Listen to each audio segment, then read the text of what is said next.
ครั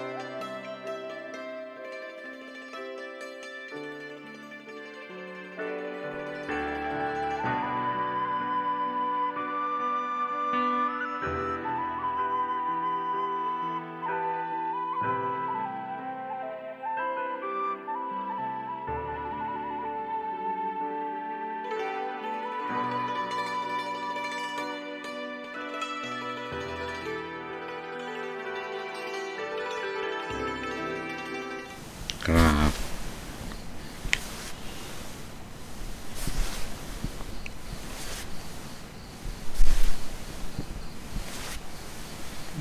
ระหังสัมมาสัมพุทโธภะคะวาพระผู้มีพระภาคเจ้าเป็นพระอรหันต์ดับเพลิงกิเลสเพลิงทุกข์สิ้นเชิงตรัสรู้ชอบได้โดยพระองค์เองพุทธังภคะวันตังอภิวาเทมิข้าพระเจ้าอภิวาทพระผู้มีพระภาคเจ้าผู้รู้ผู้ตื่นผู้เบิกบานสวากขาโตภะคะวะตาธัมโมพระธรรมเป็นธรรมที่พระผู้มีพระภาคเจ้า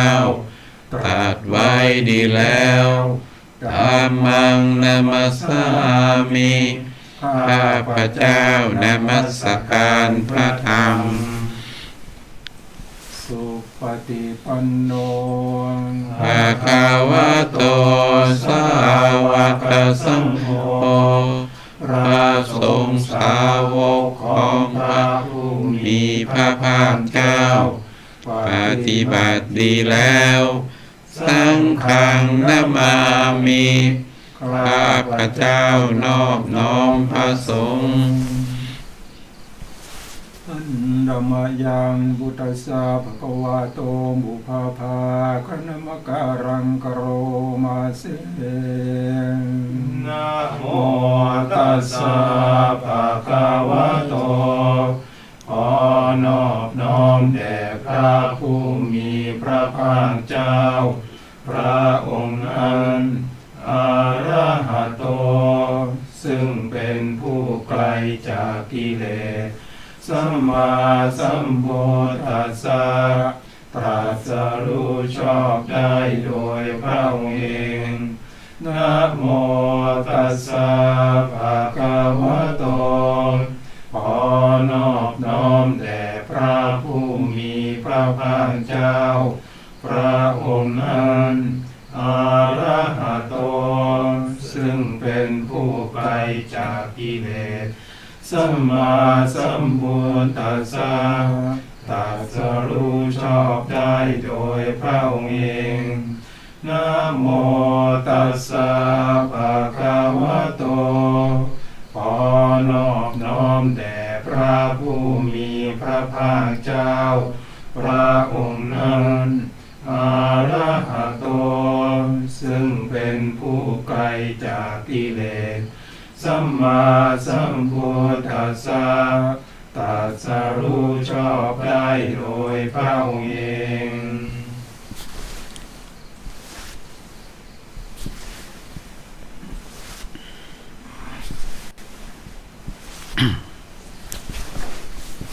วันนี้ก็สมาธิเพื่อความพ้นทุกข์ซึ่งก็ก็จะสอนต่อเนื่องเมื่อวานนั้นเราได้เอาพระสูตรขึ้นมาเกี่ยวกับพระสูตรเกี่ยวกับเรื่องตัณหาก็เราก็ทดลองทำเมื่อวานนั้นตัณหาเนี่ยมันเป็นพลังเป็นแรงนะตัณหานี่เป็นแรงกิเลสนี้เป็นพลังงานแรงและพลังงานเนี่ยมันรวมศูนย์กลางใหญ่ของมันเนี่ยอยู่ในศูนย์กลางวงกลมของกาแล็กซี่แรงดึงดูดที่ใหญ่ซึ่งในของเรานี่ก็ทางทิศเหนือเมื่อ แรงระหว่างวงกลม2วงเนี่ยมันดูดกัน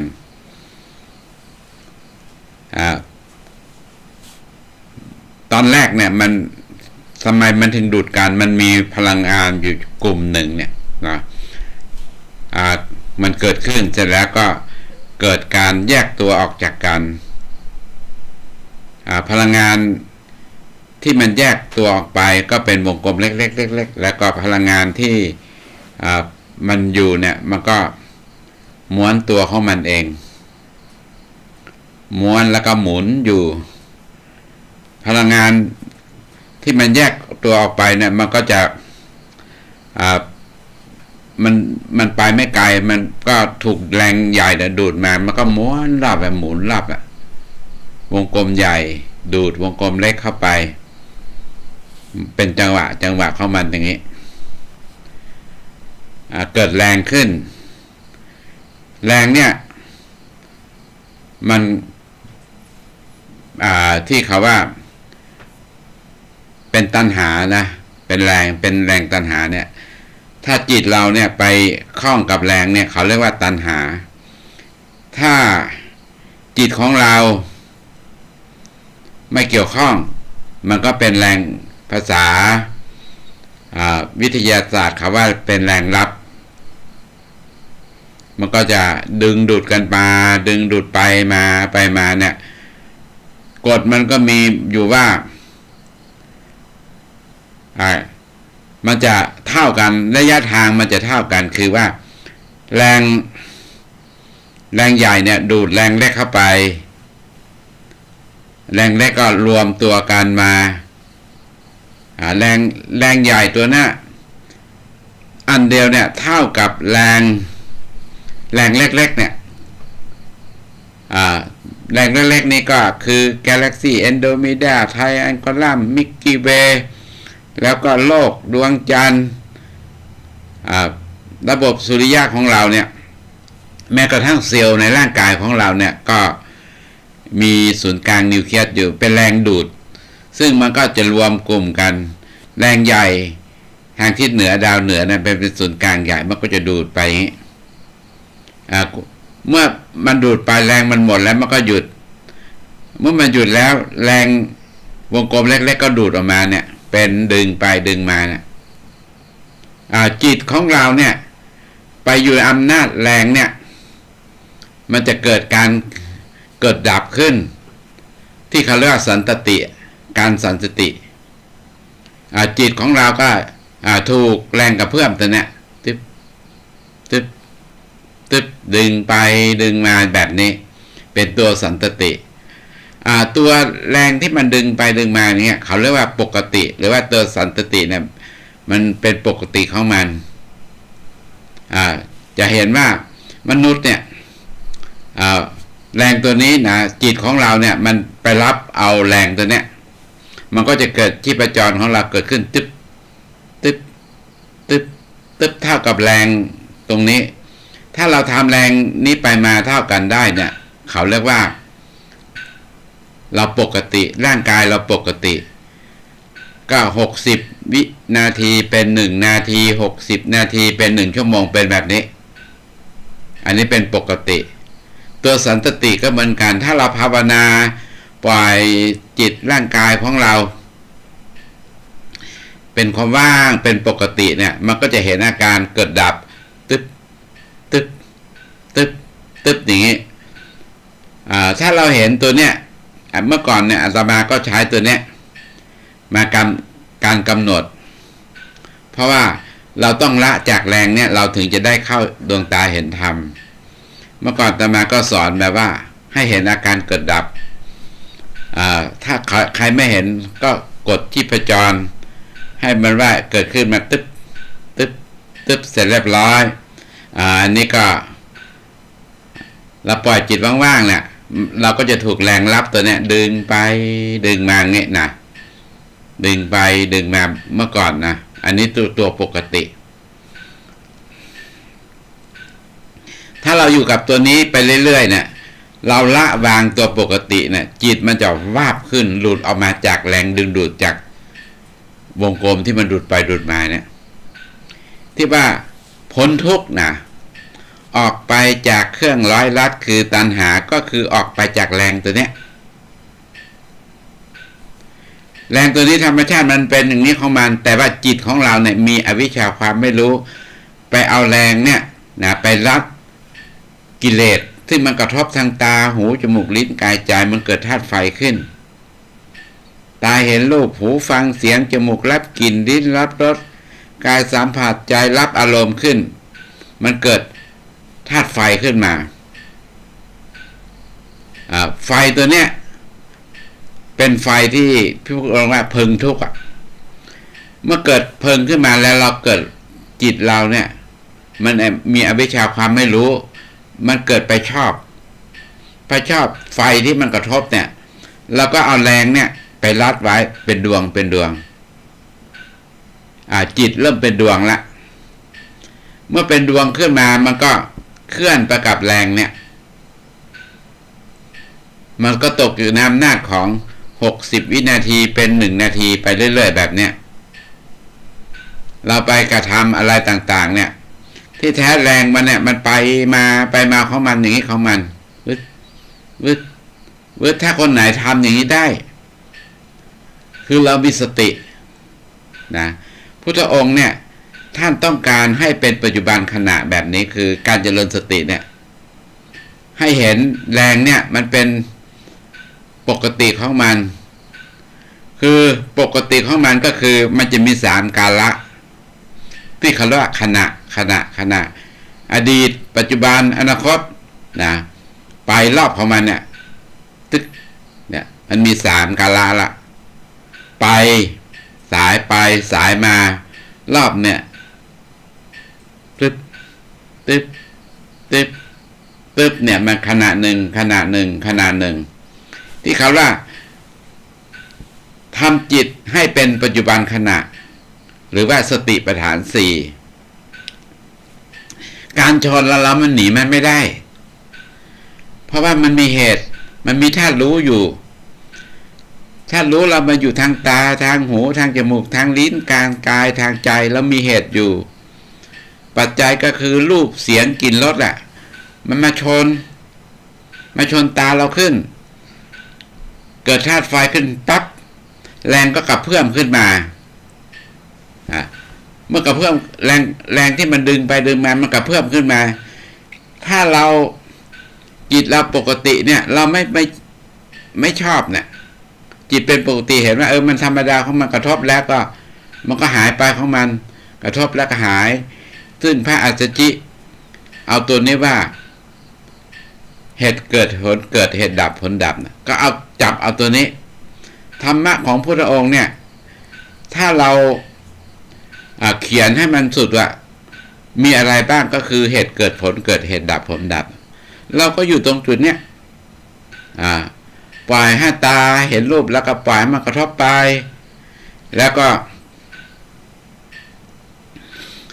มันก็ไปมาของมันเนี่ยเป็นปกติของมันวิท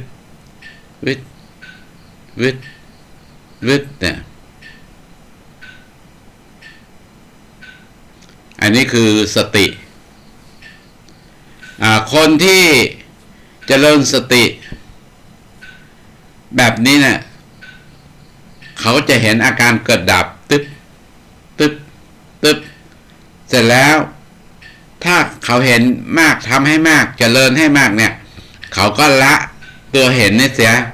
ถ้าละตัวเห็นปุ๊บจิตเขาจะหลุดออกมาจากแรงนี้ตรงที่หลุดออกมาจากแรงนี้พระพุทธเจ้าท่านว่าออกไปจากเครื่องร้อยลัดคือตัณหาคือแรงที่ดูดไปดูดมาเนี่ยแล้วเราออกไปได้เนี่ยออกไปถาวรเลยหรือถ้าเราออกไปถาวรเลยเนี่ยเขาว่าคุณธรรมพวกเนี้ยคือเป็นปฏิบัติธรรมสูงสุดอาตมาไม่พูดแล้วว่าคือไม่เกี่ยวกับเอาการปฏิบัติธรรมสูงสุดเขาว่าเป็นนั่นเป็นนี่นะเดี๋ยวจะปรับอาบัติอาตมาปฏิบัติธรรมสูงสุดไม่กลับมาเลยอยู่กับตัวเนี่ยดูสภาวะเนี่ยคือว่าผู้ที่หลุดพ้นแล้ว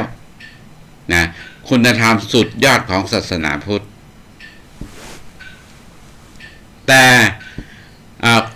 เราเนี่ยในโลกของเราเนี่ยมันมีเชื้อการเกิดอยู่คือกิเลสธาตุไฟที่มันไปยึดไว้ธาตุไฟเนี่ยมันเกิดยังไงเพราะว่ามันเอาแรงตัวเนี้ยแรงธรรมชาติของมันเนี่ยดึงไปดึงมา1 วินาทีเขาเงี้ยไปฝืนธรรมชาติของแรงคือแทนที่แรงมันจะไปอุปติตีติพังคะเกิดขึ้นตั้งอยู่สลายของมันนี้แต่จิตมีอวิชชาความไม่รู้เกิดไปชอบสิ่งที่กระทบเนี่ยไปชอบกิเลสที่ว่าพลังงานเนี่ยพลังงานทุกข์หรือว่าตัวเนี้ยที่มันเกิดขึ้นมาก็เอาแรงที่มันกระกะชนกับเพื่อมเนี่ยที่มันดูดไปมาเอามารับไว้แล้วก็เกิดเป็นดวงหมุนขึ้นมาอันนี้เขาเรียกว่าดวงจิตที่แท้จิตเนี่ยมันไม่เป็นดวงมันเป็นสภาวะเดิมของมันเต็มจักรวาลเลยเป็นตัวคงที่หรือเขาเรียกว่าตถาตาจิตเดิมไม่มีการเกิดเพราะอารมณ์ถึงเกิดมันจะเป็นอย่างนี้นะดังนั้นก็ถ้าเราเข้าจิตเราเนี่ยหลุดออกไปแล้วเราเห็นว่าธรรมชาติเดิมของจิตของเราเนี่ยมันไม่เกี่ยวข้องอะไรสักอย่างมันเป็นเช่นนั้นเองเราก็อยู่ตรงเนี้ยตัวสภาวะที่มันหลุดออกไปแล้วตัวนี้เขาเรียกมรรคเราเห็นละเห็นทางเห็นธรรมละแต่เราจะอยู่ได้ไม่ได้นั้นเราจะต้องเอาเชื้อกิเลสออกนะอย่างที่คนปุ๊บเนี่ยออกไปปุ๊บไม่ย้อนกลับมาเลยเนี่ยคุณธรรมสูงสุดไม่ย้อนกลับมาแล้วตัวนั้นเขาเรียกว่าอาตมาจะไม่พูดว่าคืออะไรนะก็คิดเอาเองนะคนที่หลุดไปอย่างเงี้ยก็คือไม่กลับมาแล้วเนี่ยก็คือคุณธรรมสูงสุดคนที่ถัดลงมาคุณธรรมรองลงมาทำไมเขาอยู่ไม่ได้ตรงนั้นเพราะเขามีพลังงานกิเลสมีเชื้อตัวนี้ก็คือแสงสว่างจิตเขาละอภิชาความเพ่ง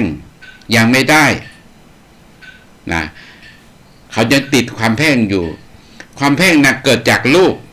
แสงไปกระทบรูปเขาติดแสงติดวัตถุตรงนี้ถ้าบุคคลพวกนี้ละความเพ่งนี้ได้แล้วคืนความเพ่งให้เป็นปกติ1 วินาทีบุคคลคนนี้ก็จะหลุดไปหาบุคคลชั้นที่1คือหลุดไม่กลับมาแล้วอันนี้คือบุคคลที่ละกิเลสที่เกิดจากความเพ่งแสงเนี่ยเพราะตัวแสงเนี่ยเป็นรูปเราจะไปเอารูปเนี่ยมาสิ่งที่เราเห็นครั้งแรกเป็นอย่างนี้รูปอย่างนี้เราเห็นเนี่ยชอบเนี่ยชอบแล้วที่เราเห็นเนี่ยมันเป็นอดีตแล้วผ่านไปมันเป็นอดีตแล้วปัจจุบันมาเจออีกเราไปเห็นตัวนั้นขึ้นมาอีกก็มันดีกว่าเก่าหรือเสมอเก่าตัวนี้มันจะมีการเปรียบเทียบระหว่างการเห็นแต่ละครั้งเนี่ยอันเนี้ยคือบุคคลที่ละความเพ่งยังไม่ได้ถ้าละตัวนี้ได้แล้วป๊อบเนี่ยก็จะไปหาบุคคลตัวนั้นต่อมาถัดลงมาบุคคลถัดลงมาได้เห็นเหมือนกันได้เห็นเหมือนกับว่าเห็นวาบแต่ว่าอยู่ไม่ได้นะเห็นขณะหนึ่งวาบ1 วินาทีเนี่ยเห็นแต่อยู่ไม่ได้แต่คนที่มันเห็นน่ะเขาก็ไปไกลเขาไม่กลับมาละที่เขาอยู่ไม่ได้เพราะอะไรเพราะยังมีกิเลสมีเชื้อเพลิงอยู่เชื้อเพลิงของเขาก็คือใจเขายังไปติดที่ใจอยู่ก็เขาก็ละกิเลสที่เขาว่าเป็นภาษาบาลีความขัดเคืองใจความอะไรต่างๆมันมีอุกัจจะอะไรก็ไม่รู้ตัวเนี้ยเราละตัวที่เราไปรัดไว้จากที่เราชอบไม่ชอบแต่ที่อยู่ในใจโลภะโทสะโมหะอะไรต่างๆเนี่ยเราละแรงออกไปเมื่อละแรงเนี่ยที่มันดึงไปดึงมาเราไปชอบเนี่ยแทนที่มันจะเป็นธรรมชาติมันแต่เราไปยึดไว้แล้วเราก็คลายแรงตัวนี้ คลายแรงตัวนี้ได้เราก็ได้คุณธรรมเห็นอยู่กับสภาวะมรรคที่เราเห็นทางที่เราเห็นได้นานหน่อยต่อไปก็อันแรกอันแรกที่เราวาบขึ้นไปบุคคลอันนี้ก็เห็นเหมือนกับบุคคลที่หลุดไปวาบแล้วก็ไปเห็นแล้วไม่กลับมาเลยเหมือนกันหมดเลยคนที่หนึ่ง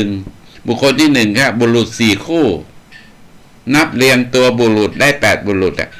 คู่ที่หนึ่งเห็นแล้วเอาไปละกิเลสไปฆ่ากิเลสไปละลายกิเลสความสงสัยความยึดมั่นในศีลในพจน์ความเห็นไม่เป็นตัวเป็นตนบุคคลเนี่ยเอาสิ่งที่มันวาบขึ้นกิเลสตัวนี้ละได้ก็แสดงว่าบุคคลนั้นอยู่ได้แค่เนี้ยแต่ว่ากิเลสอย่างอื่นมันยังมี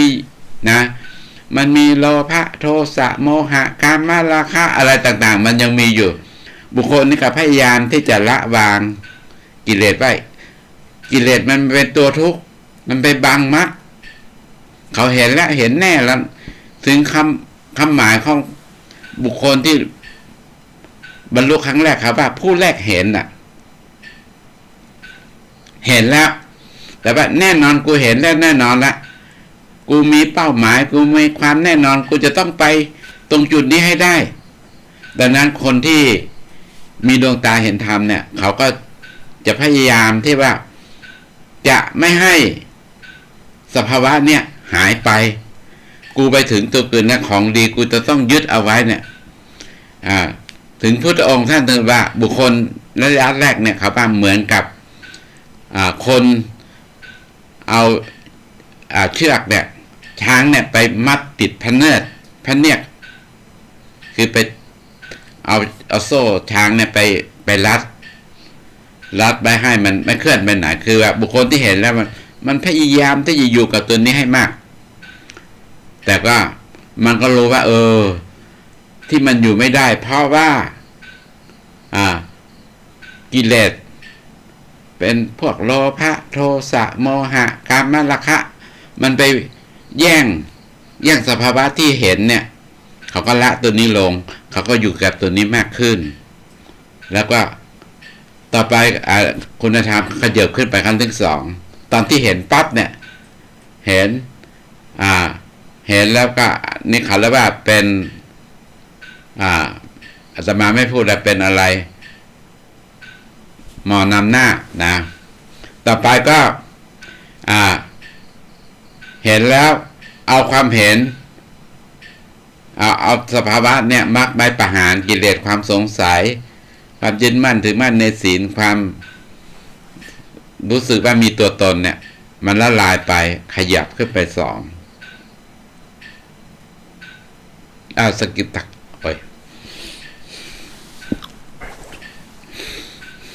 ก็พูดแบบนี้ยากมากนะคุณโยมนะก็มันขยับขึ้นจนสุดท้ายก็ตัวกิเลสมันไม่มีนะตัวกิเลสมันไม่มีมันก็อยู่กับสภาวะเหมือนกับคนที่ไปครั้งแรกนะวึบไปหมดเลยไม่กลับมาแล้วมันก็เป็นธรรมชาติเดิมของมันคือมันเต็มจักรวาลหมดแต่คนที่ละกิเลสกิเลสไม่มีเชื้อแล้วธรรมชาติเดิมมันก็เป็นอันเดียวเหมือนกับคนที่ไปครั้งแรกอันนี้ก็เป็นเรื่องที่เราจะต้องเข้าใจกันนะในการอบรมครั้งนี้ในการสอนธรรมในครั้งนี้คุณโยมคงแปลกใจใช่ว่าที่อาตมาสอนเมื่อวานแล้วก็มีทฤษฎีมีสูตรวิทยาศาสตร์เกิดขึ้นที่ในจออันนี้ก็ศาสนาพุทธเป็นศาสนาวิทยาศาสตร์แล้วก็คำหมายว่าการย่อมกินสรรพสัตว์ทั้งปวงกับทั้งตัวมันเองด้วย การนั่นก็คือระยะทางนะระยะทางแรงดึงดูดวงกลมใหญ่กับวงกลมเล็กมันเคลื่อนแรงดึงดูดของ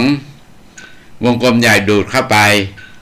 ระยะทางจากวงกลมใหญ่ไปถึงวงกลมเล็กเนี่ยดูดไปแล้วก็หยุดตรงนั้นระยะที่มันห่างจากกันมันมาเนี่ยเขาเรียกว่าทางนะระยะทางเนี่ยมันจะต้องมีมวลด้วย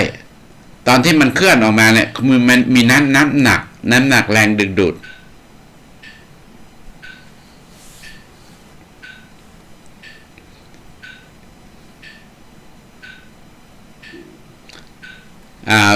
ในฟิสิกส์นะเป็นของฟิสิกส์แรงดึงดูดระหว่างมวลคือระยะทางเนี่ยเวลามันเคลื่อนไปแล้วนะมันเคลื่อนไปเกิดเวลาขึ้นคือเวลาก็คืออดีตปัจจุบันอนาคตมันเคลื่อนจากอดีตไปหาอนาคตแล้วก็ไปสุดแล้วก็มวลตัวเล็กๆเนี่ยก็ดูดมาอีกการที่มันเคลื่อนไปเคลื่อนมาเกิดเวลาขึ้นเวลาปกติก็แรงดึงดูดใหญ่บวกดูดเล็กเสมอกันแบบเนี้ยเป็นตัวเกิดดับตึ๊บอันนี้เป็นปกติ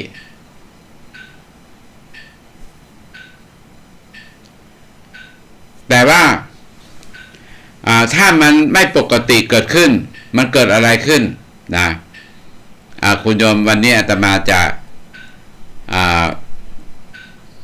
ให้คุณโยมทำเลยนะเพราะคุยมากแล้ว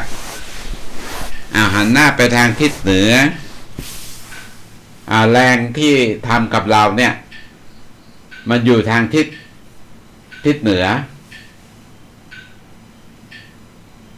คุณโยมปล่อยจิตว่างๆนะถ้าคุณโยมไม่ปล่อยจิตว่างเนี่ยคุณโยมจะต้านแรงที่ดูดมาเนี่ยไม่สามารถจะดูดโยมไปได้ดังนั้นเราจะต้องปล่อยให้จิตเป็นความว่างพวกที่ได้มรรคเนี่ยจะทำได้ง่ายเพราะว่าเขามีมรรคอยู่แล้วเพียงแต่อาจารย์บอกว่าทำให้จิตว่างๆนะทำตัวเบาๆเนี่ยเขาก็เข้าไปตรงมรรคเลยมันจะเข้าไปปุ๊บเลยแต่คนที่ไม่ได้มรรคเนี่ยเราก็จะต้องทำให้มันความรู้สึกเราเนี่ยว่างจริงๆต้องทำความรู้สึกให้ว่างนะแต่คนได้มรรคเนี่ยเขาเคยเห็นแล้ว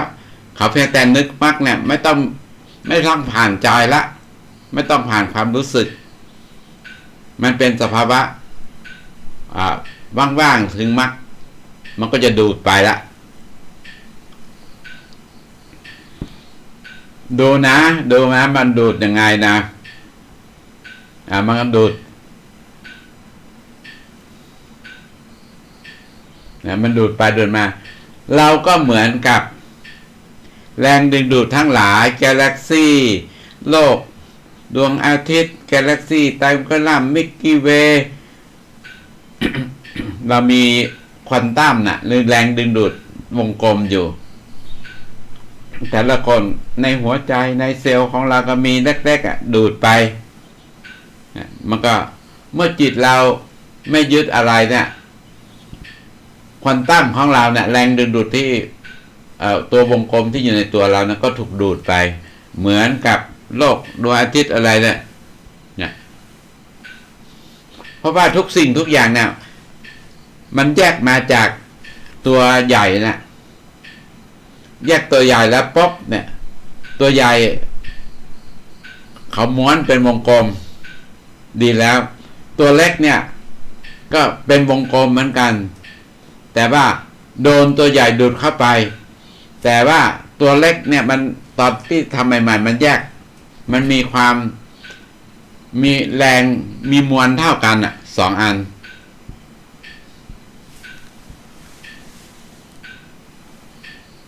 ที่ในหมวดฟิสิกส์เขาเรียกมวล1 มวล 2 m1 m2 ของเราจะเอ็นเท่าไหร่ก็ไม่รู้อ่ะมีมวลมันจะดูดมวลเข้าไปนะ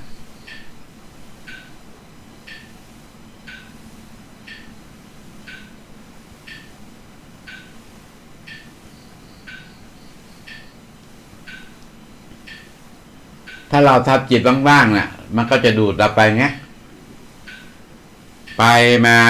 า1 วินาทีรอบ1 วินาที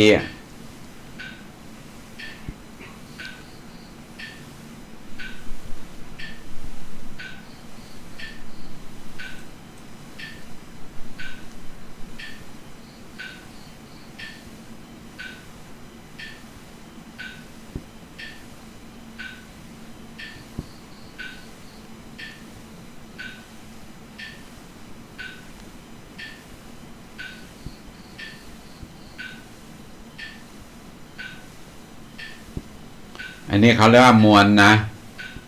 น้ำหนักที่มันเคลื่อนไปนี่เป็นระยะทางเป็น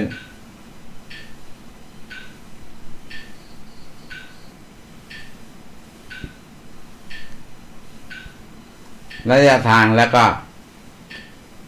ที่มันดึงไปดึงมาเนี่ยเป็นเวลานะเวลาที่มันเคลื่อนจากนี้ไปหาใหญ่ไปหาเล็กไปมาอันนี้เขาเรียกว่าเวลาและความห่างมันความดึงดูดมันจากนี้ไปเนี่ย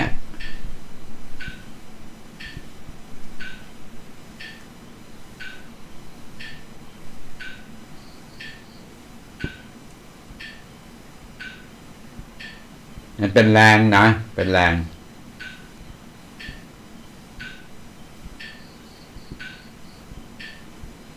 น้ำหนักถูกดูดเคลื่อนไป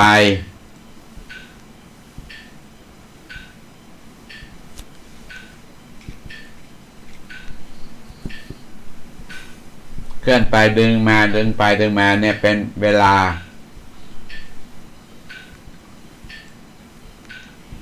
ากับแรงเนี่ยสัมพันธ์กันนะคุณโยมดูนะ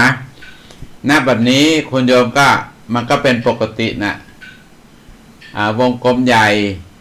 ดูดไปวงกลมเล็กข้างหลังก็ดูดมาเงี้ย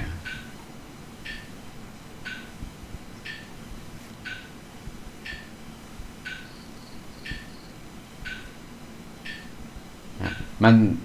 ดึงอันนี้ดึงแรงมันก็เท่ากันนะดึงไปก็เนี่ยแรงก็เท่ากันออกมาก็เท่ากันไปเท่ากันมาเท่ากันมันก็เลยเป็นตัวสันตติตัวเนี้ยเกิดดับตัวนี้ต่อไปเราจะเพิ่มแรงนะเพิ่มแรงให้กับร่างกายของเรานะเราใช้พลังจิต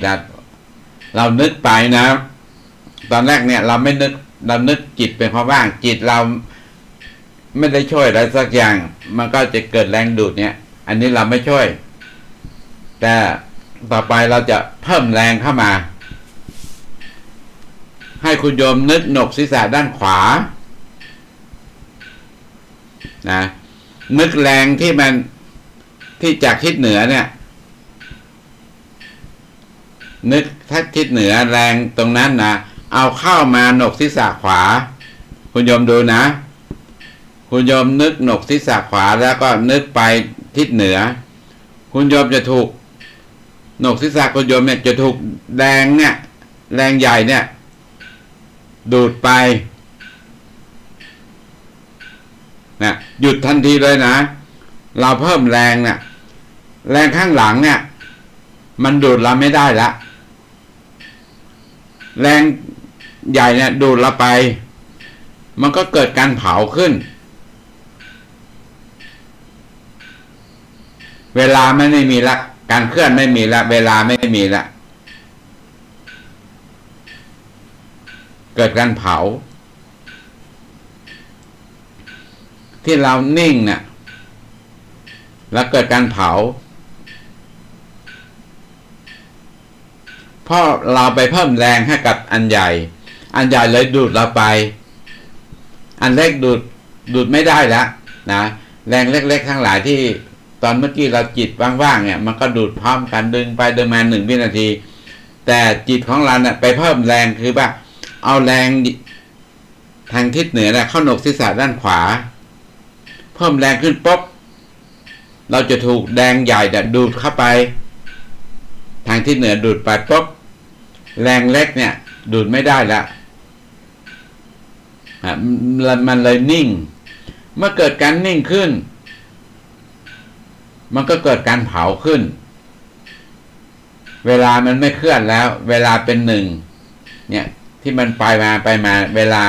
อันนี้ตัวเวลามันไม่เคลื่อนแล้วเวลาเป็น1จิตเราไปเสพตรงเนี้ยผู้ใดกินการนะ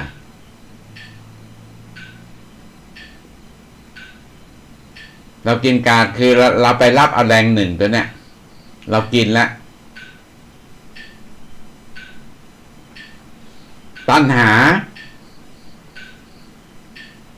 และพลังงานเนี่ยถูกเผาร้อนเผาเนี่ยสรรพสัตว์สิ่งถูกตัณหาเผาเรากินการก็คือกินเวลา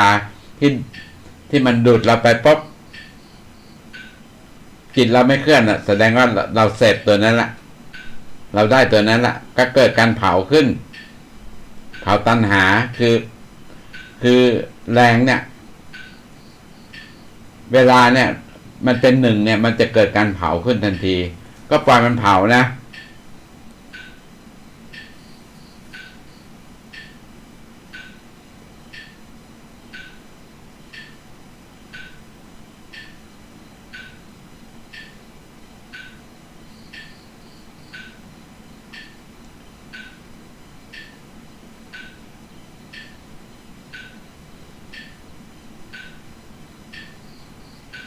เผาตรงเนี้ยนะถ้ากิเลสของเรานะกิเลสคือพลังงานเนี่ยที่เป็นตัวเชื้อเป็นเชื้อไฟตัวเนี้ยโดนเผาไปเรื่อยๆเนี่ยมันก็จะเป็นอากาศธาตุกับวิญญาณธาตุนะก็คือสีเหลืองกับสีขาวสีเหลืองก็จะอยู่ขอบนอกนะถ้าเผาไปแล้วอันนี้กรณีนี้คุณโยมต้องไปเผาอีกสีขาวก็จะอยู่ข้างในอยู่ในนิวเคลียสของวงกลมใหญ่อยู่ทางทิศเหนือเนี่ยแต่เราเผายังไม่ถึงนะมันกำลังเผาอยู่มันร้อนอยู่กับเผาอาตมาเร่งให้ก่อนเพราะว่าถ้าคุณโยมเผาเรื่อยๆนะคุณก็จะไปเจอสีเหลืองสีขาวเนี่ยสีขาวก็จะเข้าไปอยู่ในศูนย์กลางนิวเคลียสสีเหลืองก็จะหมุนรอบสีขาวซึ่งใจกลางของโลกดวงอาทิตย์หรืออะไรต่างๆเนี่ยเขาผ่าออกมาก็จะเห็นเนี่ยคุณโยมก็จะเห็นตรงจุดนั้นอันนี้นะอันนี้เผาเสร็จแล้วน่ะถึงมรรคไหมมันไม่ถึงนะมันไปแค่ผู้รู้กับสิ่งถูกรู้ก็เหมือนกับพวกที่บำเพ็ญภาวนาไปกระทุ้งธาตุรู้แล้วปรับมันนิ่งๆก็ไปอยู่ในแกนกลางแบบเนี้ยพวกที่เข้ายานเข้าฌานก็ไปอยู่ตรงเนี้ยถ้าเข้าไปลึกสุดกลางศูนย์กลางตัวรู้เนี่ยมันก็จะไปเจอความว่างอันนี้เขาเรียกว่าฌาน4ละถ้าถัดออกมาก็ไปเจอสีขาวก็ฌานที่3ถัดออกมาก็เป็นคลื่นพลังงานเป็นฌานที่2ถัดออกมาก็คือฌานที่1ความนึกคิดดับพลังงานสีเหลืองก็หมุนรอบตัวนี้อันนี้พวกติดในฌานนะมันจะเป็นแบบนี้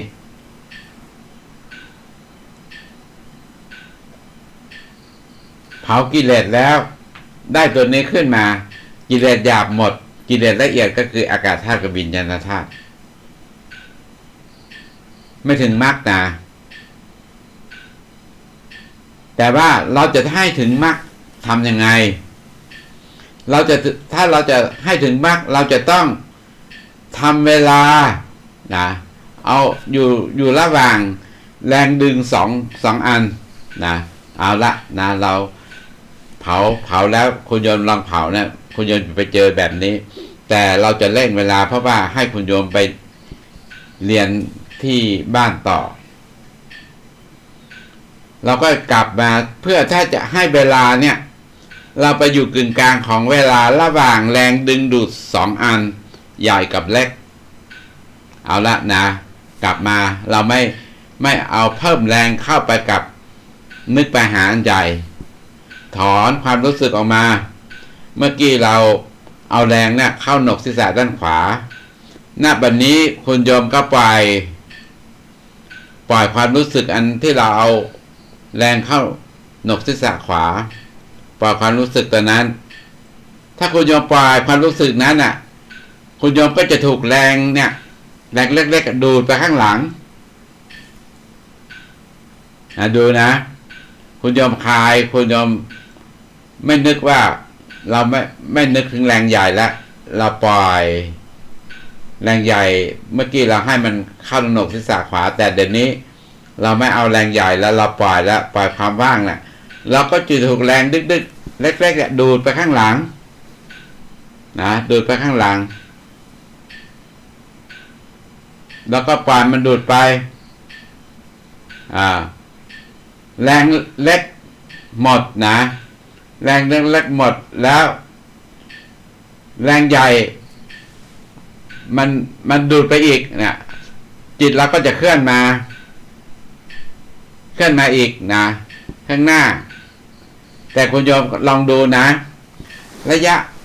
ะมันเนี่ยมันไม่ใช่กลางนะคือตอนที่แรงมันปล่อยเนี่ย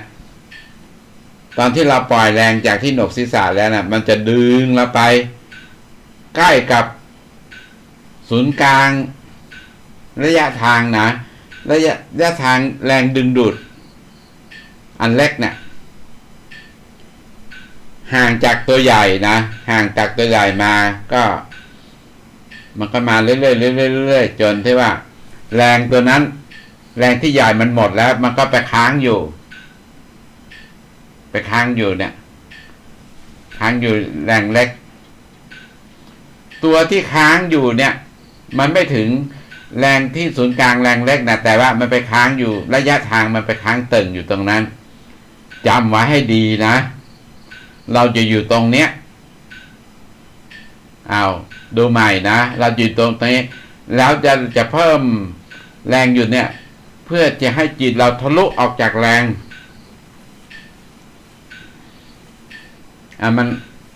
มันดึงเราอยู่ตรงนี้นะอันเล็กๆดูดเรามาค้างตรงนี้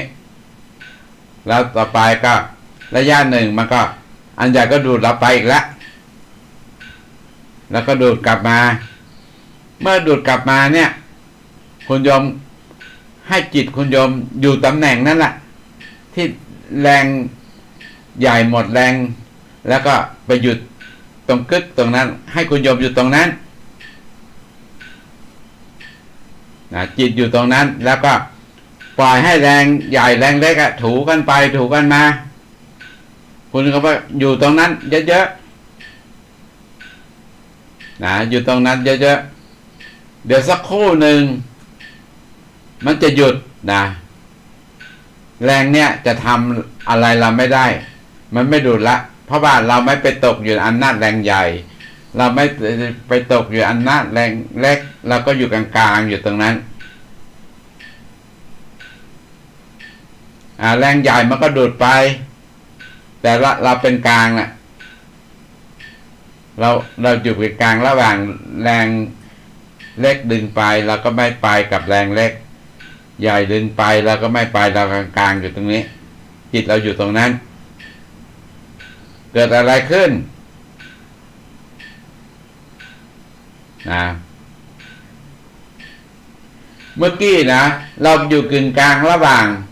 ที่แรงใหญ่ดูดไปมันจะเกิดการเผาร้อนมากนะมันละลายจนเป็นอากาศธาตุวิญญาณธาตุแต่เราอยู่ตรงนี้อะไรเกิดขึ้น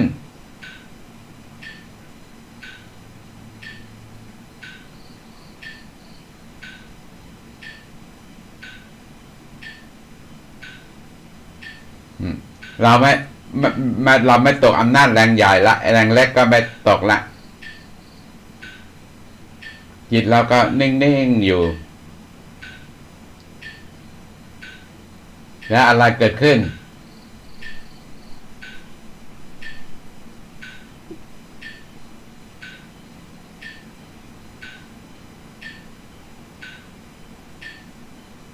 จิตเราจะอิสระนะ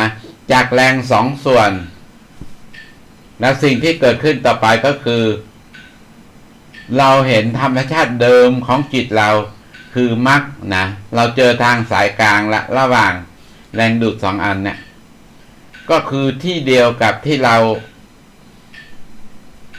เจริญสติเกิดดับรับปล่อยออกจากแรงปั๊บก็วาบเข้าไปอยู่ตรงที่เราอยู่เดี๋ยวนี้ที่เราเห็นเดี๋ยวนี้ก็คือจุดเดียวกันหรือว่าตัวเนี้ยเป็นตัวมรรค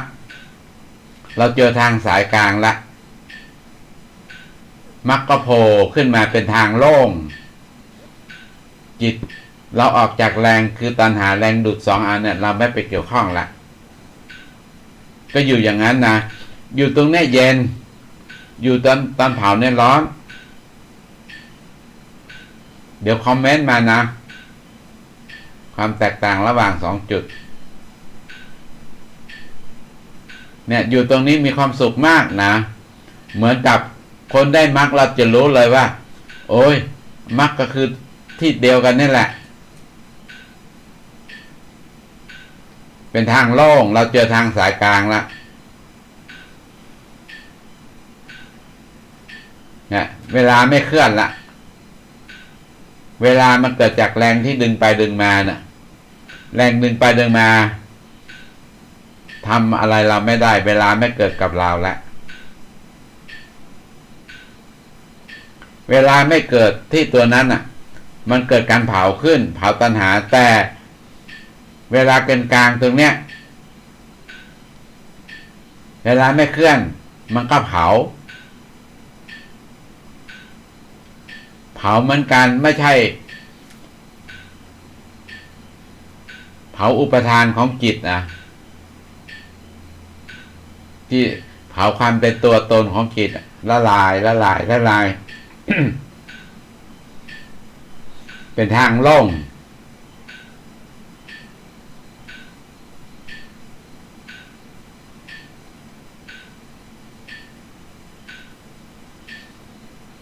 ก็อันนั้นนะอันแรกเนี่ยที่เผาตรงนั้นเผาไฟร้อนนะอันนี้เผาไฟเย็นร้อนมากจนเย็นเลยเนี่ยตรงเนี้ย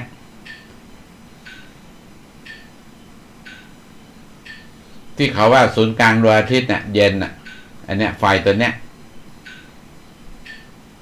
แล้วทีนี้ก็หลังจากนี้แล้วนะมันเผาหมดแล้วมันก็จะเป็นสภาวะจิตเดิมของเราน่ะเป็นทางโล่งแล้วก็เย็นสบาย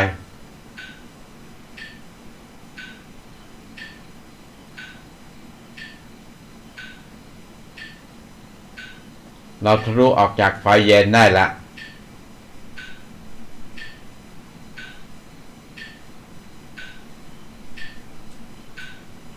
ลมเราก็ไม่มีแล้วเพราะเวลาไม่เคลื่อนถ้าเวลาเคลื่อนไปเคลื่อนมาเราไปยึดลมเนี่ยเราจะมีลมอยู่แต่เดี๋ยวนี้เวลาที่มันเกิดจากแรงศูนย์กลางทั้งสองเนี่ยเราไม่ไปเกี่ยวข้องละ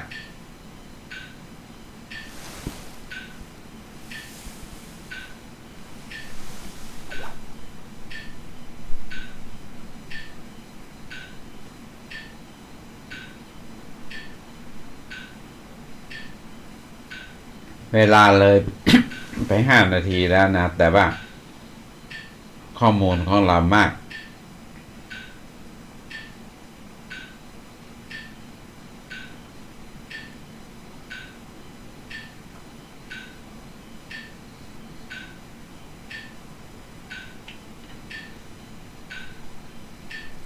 ลองดูนะว่า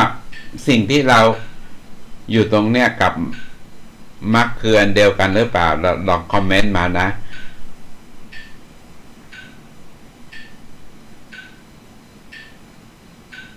เอาละได้เวลา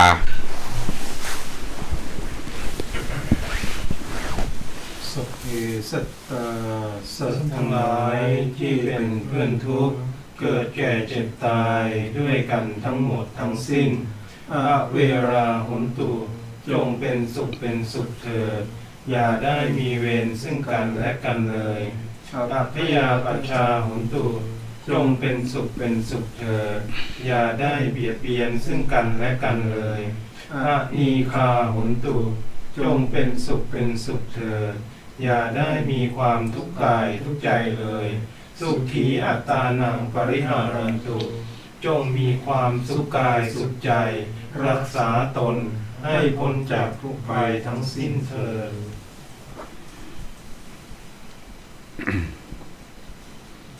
เราก็ได้เรียนเกี่ยวกับถ้าจะกฎฟิสิกส์นะฟิสิกส์ถ้าคนไหนเรียนฟิสิกส์เนี่ยก็คงจะเข้าใจแต่ว่าเราก็ไม่เอาสูตรออกมาโดยตรงเพียงแต่ว่าเรารู้ว่าที่มาเนี่ยที่เอาสูตรนี้ขึ้นมาเราให้รู้ว่าที่มาของเวลาแล้วก็แรงเนี่ยแล้วทำไมเกิดการเผาเนี่ยเกิดจากสูตรเนี้ยนะถ้าใครอยากจะเรียนฟิสิกส์นะคงเข้าใจดีก็การย่อมกินสัตว์ทั้งปวงการย่อมกินสัตว์ทั้งปวงก็คือเวลาเนี่ยที่มันเคลื่อนไปมาจากแรงที่มันดูดกันเนี่ยกับทั้งตัวมันเองด้วยเวลา1 วินาทีที่มันไปมาเนี่ยมันกินของมันตัวเองคือเราต้องเกิดแก่เจ็บตายมันผุมันพังของมันผู้ใดกินการผู้นั้นเผาตัณหาผู้ใดกินการเนี่ยผู้นั้นทำแรงนะให้เป็น1เนี่ยก็เกิดการเผาขึ้นนะก็คือเผานั่นคือตัณหาของสัตว์ได้แล้วก็เราก็เห็นนะว่าเราทำเวลาให้เป็น1ก็คือตอนที่เราเพิ่มแรงนะเพิ่มแรงให้กับแรงใหญ่เราก็ถูกแรงใหญ่ดูดนะดูดแล้วก็มันไม่เคลื่อนเมื่อเวลาไม่เคลื่อนปุ๊บที่จริงมันจะเคลื่อนเข้าไปในแกนกลางน่ะแต่มันหนักมันจะต้องเผาก่อนเมื่อเกิดการเผาแล้วจนละเอียดแล้วมันก็เป็นอากาศธาตุกับวิญญาณธาตุอากาศธาตุก็จะไปอยู่รอบนอกวิญญาณธาตุก็ไปอยู่ในศูนย์กลางของแรงดึงดูดใหญ่อันนี้ก็ไปศึกษานะหลังจากนั้นเราก็ไปเห็นว่าตรงเนี้ยมันไม่เห็นมรรคนี่มันเป็นแบบเราเห็นธาตุรู้คืออากาศธาตุกับวิญญาณธาตุนั้นนะเกจิอาจารย์ไปหลงตัวเนี้ยเยอะแยะเข้าไปติดในญาณในฌานดังนั้นเราไม่ติดตรงนี้เราเอามรรคดีกว่าเราก็ถอนความรู้สึกจากที่ว่าเราไปร่วมกับแรงเข้าหนกศีรษะขวา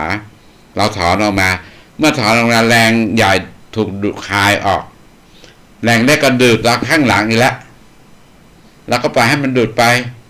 ดูดก็ไปค้างเติ่งอยู่ที่1ค้างเติ่งแล้วก็ทีนี้แรงใหญ่ก็ดึงเราไปอีกแล้วก็ปล่อยให้มันดึงไปแต่เราจำว่าแรงใหญ่เนี่ยมันแรงเล็กเนี่ยดูดสุดแรงมันหยุดตรงไหนเราจำไว้แล้วก็มันก็ดึงไปแรงใหญ่ดึงแรงเล็กจริงเราก็จำไว้ว่าที่มันหยุดตรงไหนที่มันหมดแรงมันอยู่ตรงไหนเสร็จแล้วเราได้ตรงจุดนั้นเราก็เอาจิตเราเนี่ยไปอยู่เราไม่ไปแรงข้างหน้าไปข้างหลังไปอยู่กลางๆที่มันหยุดเวลาหยุดละเราก็ปล่อยให้มันตัวแรงใหญ่ก็มันก็ดึงไปแดงแรกก็ดึงเราไม่สนละเราอยู่กลางเมื่ออยู่กลางขึ้นเนี่ยมันก็เกิดการเผาขึ้นเผาแต่ว่าเผานั้นมัน ไฟอันโน้นน่ะมันเป็นไฟร้อนอันแรมนี้มันเป็นไฟเย็นมันก็เผาไฟเผาเสร็จแล้วก็จะเหลือตัวมรรค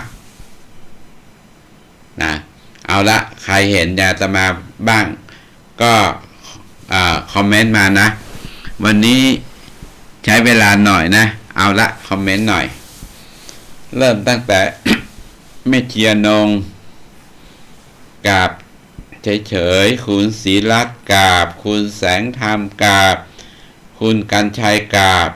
คุณกุบกุลกราบคุณกันนะกราบคุณชัยบุตโธกราบคุณสุภาพกราบคุณเดิมกราบคุณธิรพรกราบอธิปัญโยกราบอธิปัญโยกราบเจ้าแจ้งกราบ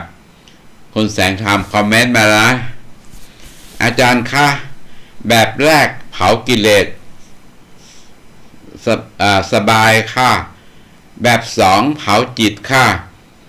เหมือนตอนที่มรรคกับพริบตัดกิเลสเห็นเลยค่ะใช่ละแบบแรกเนี่ยเผาพลังงานนะ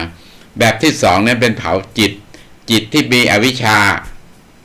จิตที่ความไม่รู้มันไปเอาไปรัดกิเลสไว้แต่ว่ามันเป็นถ่านนะมันไม่ใช่เป็นไฟมันเป็นไฟเย็นนะ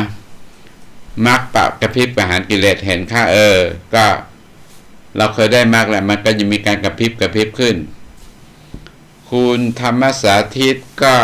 กราบแม่เจียนงกราบเรียนพระอาจารย์ค่ะคนที่เข้าถึงธรรมแล้วจะมีมรรคร่วมด้วยกับตัวที่สามอริยสัจสี่ค่ะคนที่ถึงธรรมแล้วจะมีมรรคร่วมด้วยกับตัวที่สาม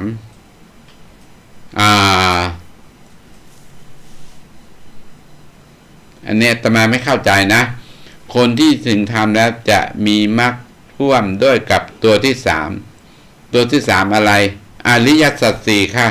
ทุกข์สมุทัยนิโรธมรรคอันนี้เขียนมาใหม่นะงงอยู่คุณ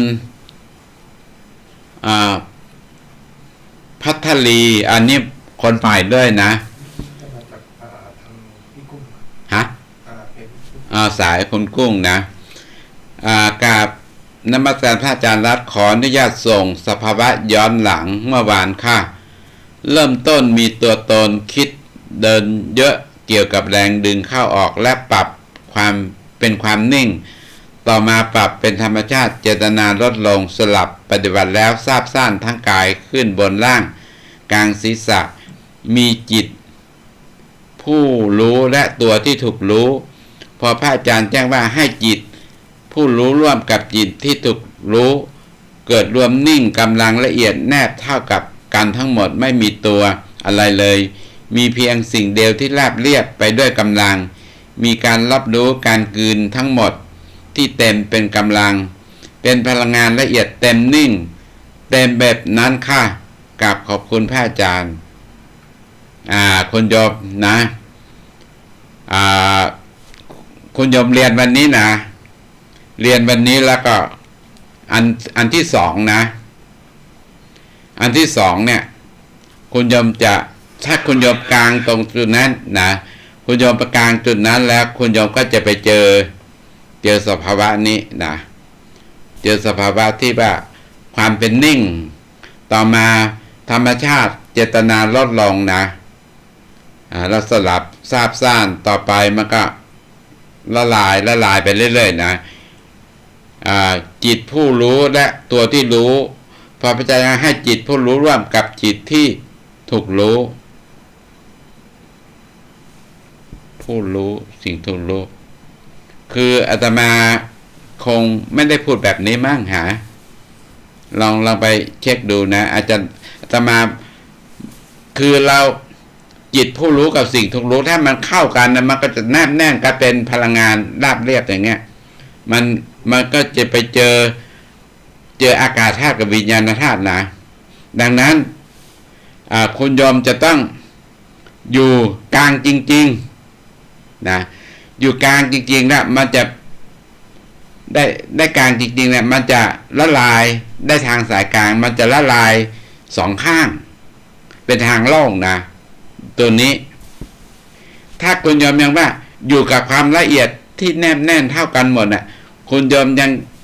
จิตคุณโยมไปยึดอากาศธาตุกับวิญญาณธาตุอยู่ยึดลมอยู่นะไม่มีตัวอะไรเลยไม่มีอะไรก็มีตัวรู้ไงนะมีเพียงสิ่งเดียวที่ราบเรียบเปลี่ยนไปด้วยกำลังเนี่ยกำลังนั่นแหละผู้รู้ละมีรับรู้การกลืนทั้งหมดนั่นแหละผู้รู้กลืนธรรมชาตินั้นเต็มกำลังเป็นพลังละเอียดเต็มนิ่งเต็มกำลังแบบนั้นคุณยอมอยู่ตรงนี้นะคุณยอมจะไปรู้นะมันเต็มนะเต็มปล่อยมันเต็มอยู่กับเต็มนะธรรมะเป็นสิ่งเปลี่ยนเต็มใช่ไหมแล้วก็อยู่กับเต็มนะต่อไปคุณยอมเมื่อความเต็มนะได้วาระของมันนะก็จะความพ่องก็เกิดขึ้นมันก็จะลดลงความพ่องลดลงเลยมันมีของคู่แล้วแสดงว่าสิ่งที่เราไปยึดตรงเนี้ยไม่ใช่ของจริงแล้วเป็นของคู่แล้วดังนั้นศึกษาอีกนะอย่าไปยึดเลยคุณโยมยึดตั้งแต่ผู้รู้ร่วมกับจิตที่ถูกรู้เนี่ยคุณโยมรวมของคู่มาเป็นอันหนึ่งละนะแล้วก็ของการเป็นอันหนึ่งก็กลืนสภาวะเนี่ยเป็นความเต็มหมดนะเป็นเต็มนิ่งและเต็มแบบนั้นค่ะคุณโยมอยู่กับความเต็มนะสักระยะหนึ่งนะคุณโยมก็จะเห็นว่าความเต็มเริ่มลดลงอ้าวมันไม่ใช่มรรคที่เราวาบขึ้นน่ะมันไม่ใช่มรรคนี่มันเป็นมันเป็นธาตุรู้อยู่มันมีของคู่อยู่คุณโยมถ้าอยากจะเห็นเนี่ยคุณโยมก็ไปดูช่วงที่2การสอนวันนี้นะโยมแพทครับโยมแพทคุณโยมไปดูอันที่2ของวันนี้นะที่ไปอยู่กึ่งกลางระหว่างแรงใหญ่กับแรงเล็กเพราะมันแรงใหญ่เนี่ยมันพลังงานมันย้อนมาไกลไม่ได้เราจะไปเอากึ่งกลางระหว่างแรงใหญ่แรงเล็กไม่ได้ถ้าเราอยู่กึ่งกลางระหว่างแรงใหญ่กับแรงเล็กเนี่ยเราจะถูกแรงใหญ่ดูดไปอย่างเมื่อกี้เราเพียงแต่เรานึกว่าแรงเข้าหนวกศีรษะขวาแรงใหญ่มากแล้วดูดเราไปเลยก็ไปเผาอย่างนั้นนะเราก็นึกว่ามันเผาแล้วมันเผากิเลสแล้วแทนที่มันจะได้มรรคกลับไปเจออากาศธาตุกับวิญญาณธาตุเสียไปเจอผู้รู้กับสิ่งถูกรู้เสียดังนั้นขนาดที่คุณโยมพูดเนี่ยอันนั้นก็ไปคุณโยมไปเจอเหมือนกับสิ่งที่เราอันแรกคุณโยมต้องมาอันที่2นะอันนั้นคุณโยมจะไปเห็นแต่คุณโยมยังแบบว่ายังไม่พอใจแล้วลองอยู่สิมันของจริงไม่จริงถ้ามันเต็มแล้วเดี๋ยวมันจะลดลงละเอาแล้วนะทำต่อนะคุณพิเชษวันนี้ก็มาใหม่นะกราบพระอาจารย์ค่ะไปถึงเหมือนกันค่ะไม่มีเวลาจิตเป็นอิสระเต็มจักรวาลเบาเย็นสบายนะคุณโยมอย่าไปติดความเต็มนะปล่อยให้มันเป็นอิสระของมันเป็นทางโล่งแบบนั้นเหมือนได้ออกจากคุกที่ขังตัวเองอยู่ตอนที่หนกศีรษะร้อนจริงค่ะไม่เหมือนตอนอยู่กลางถูกแล้วคุณโยมอันที่2ถูกละนะอันแรกเนี่ยมันยังไปติดอากาศธาตุวิญญาณธาตุอยู่อันที่2เนี่ยคุณจะไปเข้าถึงมรรคละตอนนึกหนกศีรษะร้อนจริงๆค่ะไม่เหมือนตอนอยู่กลาง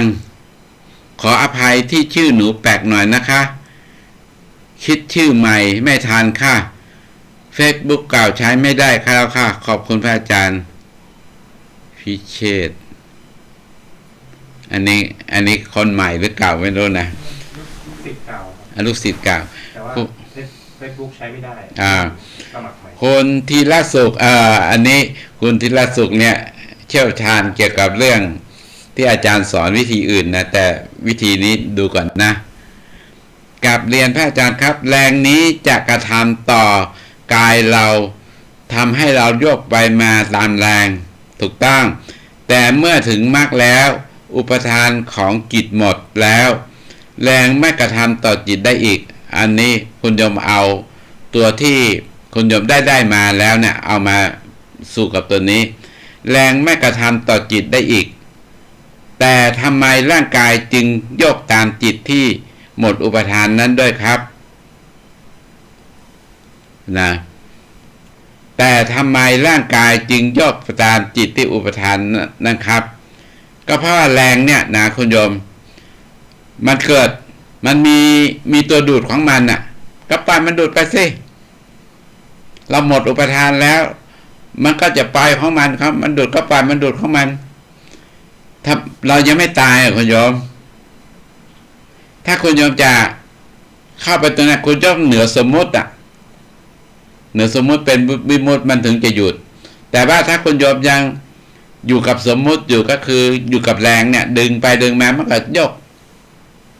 ถ้าคุณโยมไม่อยากเนี่ยคุณโยมเด้งขึ้นซะ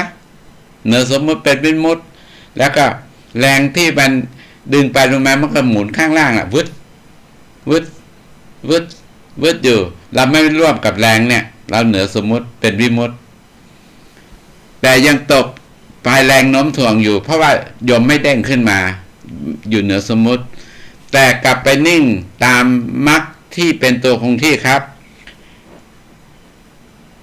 ไม่ตกใต้แรงโน้มถ่วงอยู่แต่กลับไปนิ่งตัวมรรคที่เป็นตัวคงที่ครับมรรคตัวคงที่แหละคุณยนต์เหนือมันมาแล้วนะแต่ว่าหรือว่ากายของเราถูกมรรคทำให้คงที่ไว้มากกว่าแรงดึงทั้งหมดได้ครับเดี๋ยวนะเดี๋ยวต้องดูก่อนแต่มาต้องใช้จิตดูก่อนว่าหยุดโยกตามจิตที่หมดอุปทานนั้นจิตเราหมดอุปทานแล้วนะคือจิตเราไม่เป็นจุดละแล้วทีนี้ก็ทำไมร่างกายจึงหยุดโยกตามจิตที่หมดอุปทาน